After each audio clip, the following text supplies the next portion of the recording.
అతిథిగా ఇప్పుడు మనతో పాటు అయితే ఉన్నారు doctor Sambasivarao Peteti Sriharsha ayurvedic hospital. నమస్తే సార్. నమస్కారం. సార్, పైల్స్ అంటే ఏమిటి సార్ ఇది? ఆ!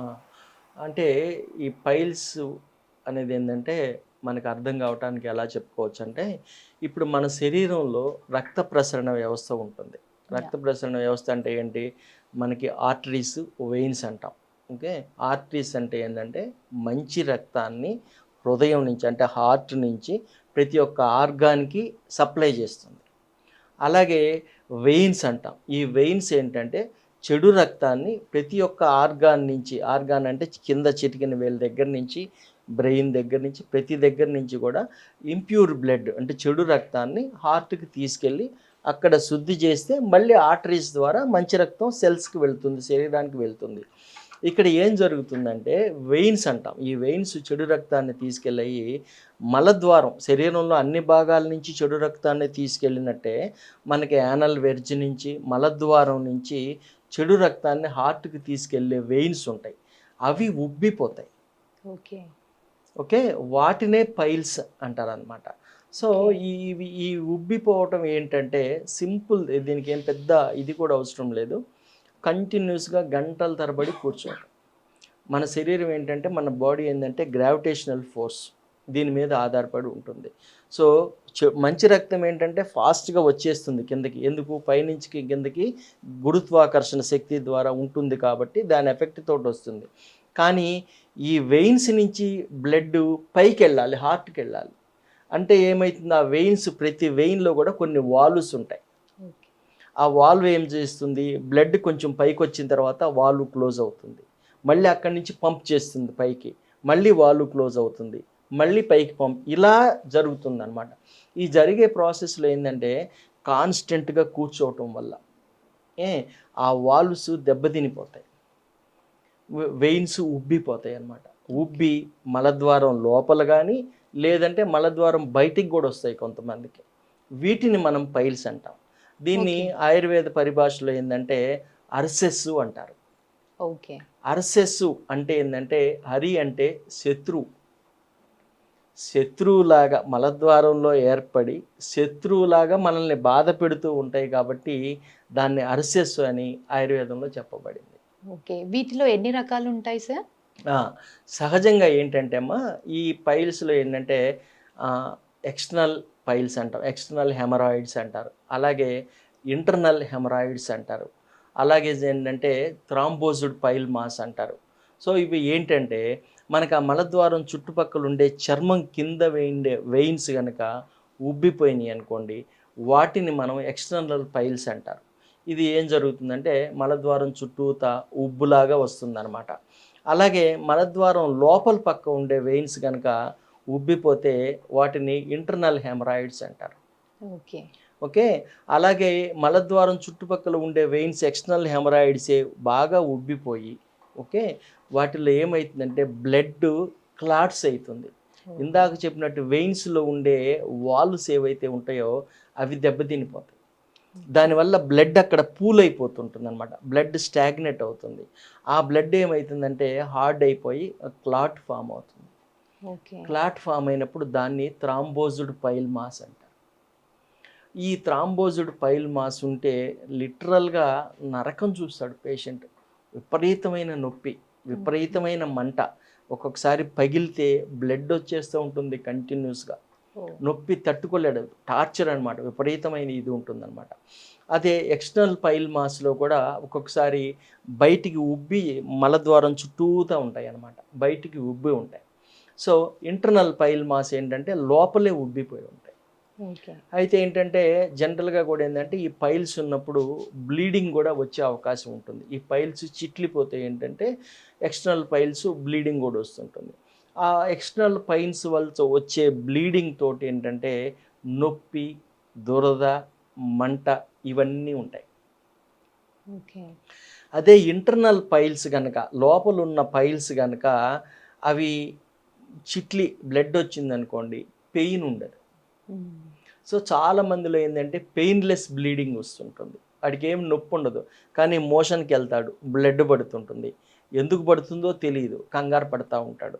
సింపుల్గా ఏంటంటే ఈ ఇంటర్నల్ పైల్ మాస్ ఏదైతే ఉందో అవి చిట్లి పగిలి బ్లీడ్ వస్తుంటుంది, కానీ దాంట్లో పెయిన్ ఉండదు. డయాగ్నోసిస్కి మేము పేషెంట్ని ఎగ్జామిన్ చేసేటప్పుడు ఇవన్నీ క్లియర్గా అడుగుతామన్నమాట. ఓకే, నీకు ఎందుకు బ్లడ్ ఎప్పటి నుంచి పడుతుంది, ఎలా పడుతుంది, మోషన్తో పాటు పడుతుందా, మోషన్ అయిపోయిన తర్వాత పడుతుందా, మోషన్ ముందు పడుతుందా, మోషన్తో పాటే వస్తుందా, నొప్పి ఉందా, నొప్పి లేకుండా వస్తుందా, ఇవన్నీ డయాగ్నోసిస్ చేసేటప్పుడు పేషెంట్ దగ్గర క్లియర్గా హిస్టరీ తీసుకుంటాం. ఈ హిస్టరీ చాలా ఇంపార్టెంట్. ఓకే. ఓకే, దీనివల్ల ఏంటంటే బ్లీడింగ్ ఎలా అవుతుందనే దాన్ని బట్టి మనం ఏ పైల్స్ అనేది కూడా డిసైడ్ చేయొచ్చు. ఇవి కాకుండా first degree, second degree, third degree అని ఇంకొక రకమైన ఆ, ఇది ఉంటుంది, డివిజన్ ఉంటుంది. సో ఇదేంటంటే ఫస్ట్ డిగ్రీ అంటే ఏంటంటే లోపల ఉంటాయి కానీ మనకి ఏం తెలియదు. సెకండ్ డిగ్రీ అంటే ఏంటంటే పైల్స్ లోపల ఫామ్ అయితే బయటికి వస్తాయి. ఓకే. ఓకే, బయటికి వస్తాయి కానీ మోషన్ అయిపోయిన తర్వాత మళ్ళీ కొంతమంది చేత్తో లోపలికి నెట్టేసుకుంటే అవి లోపలికి వెళ్ళిపోతాయి. మళ్ళీ మోషన్ వచ్చినప్పుడు మళ్ళీ బయటకు వస్తాయి. దీన్ని సెకండ్ డిగ్రీ పైల్స్ అంటారు. ఓకే. ఇలా కాకుండా థర్డ్ డిగ్రీ పైల్స్ అంటారు. థర్డ్ డిగ్రీ పైల్స్ అంటే కంప్లీట్గా బయటకు వచ్చేస్తాయి, ఇంకా లోపలికి వెళ్ళవు అవి. ఓకే. దీన్ని థర్డ్ డిగ్రీ పైల్స్ అంటారు. ఇలా రకరకాలుగా దాన్ని ఇది ఉంటుందన్నమాట. టైప్స్ ఆఫ్ హెమరాయిడ్స్ అంటాం మనం. ఓకే. సో ఇప్పుడు వీటిని ఎట్లా గుర్తించవచ్చు సార్? అండ్ అలాగే ఏజ్ వాళ్ళకి వచ్చే ఛాన్సెస్ ఉన్నాయి సార్ ఇవి? అంటే దీనికి ఏజ్ రిలేటెడ్ అనేది ఏం లేదమ్మా. జనరల్గా ఓకే. కూడా ఏంటంటే మోషన్ ప్రాబ్లం ఉండే వాళ్ళల్లో ఎక్కువగా ఈ పైల్స్ వస్తాయి. హెమరాయిడ్స్ అనేది ఏంటంటే మోషన్ కాన్స్టిపేషన్ ఉండటము, మలబద్ధకం మేజర్గా కారణము. ఈ ఓకే. మలబద్ధకం ఉండటం వల్ల ఏమవుతుందంటే కంటిన్యూస్గా ముక్కటం వల్ల లోపల ఆ వెయిన్స్ మీద ప్రెషర్ పడుతూ ఉంటుంది. ఓకే. మోషన్ హార్డ్ అవుతుంది. హార్డ్ స్టూల్ వచ్చినప్పుడు ఏంటంటే వాళ్ళు ముక్కుతూ ఉంటారు. ముక్కినప్పుడు ఆ వెయిన్స్ మీద ప్రెషర్ పడి ఆ వెయిన్స్ సాగిపోతాయి, ఉబ్బిపోతాయి. దాని మూలంగా ఈ సమస్య వస్తుంది. ఏజ్ వాళ్ళు అంటే జనరల్గా కూడా ఏంటంటే 40-45 ఇయర్స్ ఉండే వాళ్ళలో ఎక్కువగా రావచ్చు. కానీ దీనికి పర్టికులర్గా ఇంత ఏజ్లోనే వస్తుంది అనేది మనం చెప్పడానికి ఏం లేదు. ఓకే. సో వీటికి ట్రీట్మెంట్ ఏమిటంటారు సార్ మరి? అంటే జనరల్గా సహజంగా ఏంటంటే ఆయుర్వేదిక్ పరంగా చూసుకున్నప్పుడు మనం అలోపతి సిస్టంలోకి వెళ్ళినప్పుడు సర్జరీ చేస్తారు. ఇవాళ రేపు ల్యాప్రోస్కోపీ అని ఇట్లా డిఫరెంట్ లేజర్ ట్రీట్మెంట్స్ అని ఇట్లా డిఫరెంట్ ట్రీట్మెంట్స్ వచ్చినాయి. ఆయుర్వేదిక్లో ఏంటంటే మేము సాధ్యమైనంత వరకు ఇంటర్నల్ కానీ తర్వాత ఫస్ట్ డిగ్రీ పైల్ మాస్ కానీ అయితే ఏంటంటే మెడిసిన్స్ తోటే తగ్గించే ఏర్పాటు చేస్తాం. సాధ్యమైనంత వరకు మందులతోటే తగ్గుతుంది. అలా తగ్గనప్పుడు ఏం చేస్తామంటే క్షారసూత్రం అని ట్రీట్మెంట్ ఉంటుందన్నమాట. క్షారసూత్రం ఏంటంటే మెడికేటెడ్ థ్రెడ్ ఉంటుంది. ఆ థ్రెడ్ని ఏంటంటే లైగేట్ చేసి ఆ పైల్ మాస్ ఏదైతే ఉందో దాని చుట్టూతో వేసి బాగా టైట్గా లాగేస్తాం. దానివల్ల ఏమవుతుందంటే ఆ మాస్కి బ్లడ్ సప్లై తగ్గిపోతుంది. ఎప్పుడైతే ఓకే. బ్లడ్ సప్లై తగ్గిపోతుందో అది ఆటోమేటిక్గా షింక్ అయిపోయి ఊడిపోతుంది. ఓకే. ఓకే, ఈ ప్రొసీజర్ వల్ల మనకి ఇది తగ్గిపోతుంది. ఇలా కాకుండా ఏంటంటే క్షార కర్మ అని కూడా చేస్తాం ట్రీట్మెంట్. అదేంటంటే ఆ పైల్ మాస్ని పట్టుకొని దాన్ని బేస్ ఎక్కడైతే ఉందో అక్కడ మెడిసిన్ పెడతాం. ఓకే. ఈ మెడిసిన్ పెట్టడం వల్ల కూడా ఏంటంటే టోటల్గా అది కట్ అయిపోయి ఊడిపోతుంది. ఇది ఒక ప్రొసీజర్ ఉంటుంది. ఈ ట్రీట్మెంట్స్ ద్వారా ఆయుర్వేదిక్లో ఈ ట్రీట్మెంట్స్ ద్వారా ఇలా చేయటం వల్ల ఏమవుతుందంటే మళ్ళీ రాకుండా పోతుంది. ఓకే. జనరల్గా రావు. ఎప్పుడు రావు? వీళ్ళు బొవెల్ హ్యాబిట్స్ కరెక్ట్గా ప్రాపర్గా మెయింటైన్ చేసుకొని లైఫ్ స్టైల్ ప్రాపర్గా మెయింటైన్ చేసుకుంటే రాకుండా ఉంటాయి. ఓకే.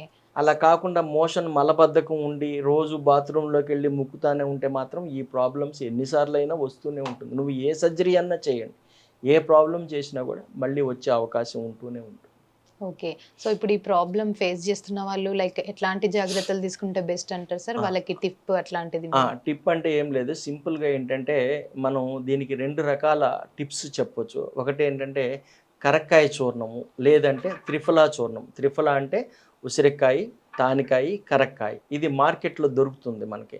ఈ త్రిఫలా చూర్ణం కనుక రోజు రెగ్యులర్గా కనుక వేసుకున్నట్టయితే ఈ త్రిఫలా చూర్ణం కూడా చాలా వాటిల్లో పనిచేస్తుంది. అంటే మనం ఇచ్చే అనుపానాన్ని బట్టి త్రిఫలా చూర్ణం పనిచేస్తుంటుంది. వేడి నీళ్ళతోటి త్రిఫలా చూర్ణం ఇస్తే మోషన్ ఫ్రీగా అయిపోతుంటుంది. మోషన్ ఎప్పుడైతే రెగ్యులర్గా ఫ్రీ అయ్యి ఆ వెయిన్స్ మీద ప్రెషర్ తగ్గుతుందో కొన్నాళ్ళకి నెమ్మదిగా తగ్గిపోయే అవకాశం ఉంటుంది. ఇంటర్నల్ పైల్స్ ఎక్స్టర్నల్గా బయటకు వచ్చిన వాటిని మాత్రం మనం ఏం చేయలేం. ఇందాక ఓకే. చెప్పినట్టు క్షారసూత్ర ట్రీట్మెంట్ చేయాల్సిందే దానికి. అలా కాకుండా మనకి మార్కెట్లో ఏంటంటే చిత్రమూలం అని దొరుకుతుంటుంది. పాత రోజుల్లో అందరికీ తెలుసు, పచారీ కొట్టల్లో కూడా దొరికేది. ఇప్పుడు ఎవరికీ తెలియదు, కానీ ఇప్పుడు కూడా మనకి సిటీలో కొన్ని చోట్ల దొరుకుతుంది. కొన్ని పచారీ కొట్టల్లో చిత్రమూలం అంటారు. ఆ చిత్రమూలం తీసుకొని దాన్ని బాగా దంచి పొడి చేసుకొని పాలలో కలిపి బాగా మరిగించేసి దాంట్లో తోడు పెట్టాలి. పెరుగు అవుతుంది తెల్లవారి. ఆ పెరుగుని బాగా చిలికి మజ్జిగ చేసుకొని, ఆ మజ్జిగ గనక రెగ్యులర్గా ఒక 3 months పాటు తాగుతూ ఉంటే సాధ్యమైనంత వరకు పైల్స్ ఏ స్టేజ్లో ఉన్నా కూడా పోతాయి. రైట్. ఎక్స్టర్నల్గా బాగా పెద్దగా వచ్చినవి మాత్రం క్షారసూత్రమో క్షారకర్మ చేయాల్సిందే.